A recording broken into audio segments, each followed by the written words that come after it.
اليوم جربت ناريل وهو محل سويت مميز. الأصناف اللي يقدمونها تبكي. ترايفل المانجا هذا قوي حيل والطعم ناري بارد. وهذا الكليرز يعطونك معاه المنقاش علشان تنشب فيه، شغل مرتب. لكن لما تاكل عطها بالخمس، يا سلام، الحشوة مينونة.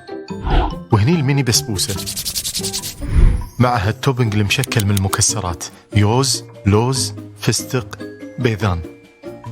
وحاطين لك شيرة إذا تحبها حالي أكثر. شوفوا شلون ترفع ما تنشال، يعني لحق وقطها بحلجك لا تاكلها هدومك. وهذا السويت الهندي المشهور جولاب جامون، عجيب ويسوونه أحلى من المطاعم الهندية. هذا إذا مو هنديتهم تسويه، لأن ضابطينه حيل. حبيت السويت اللي فيه ما يغث. وعندهم قهوة محوجة جاهزة. ناريل أبدعتوا بالتفاصيل.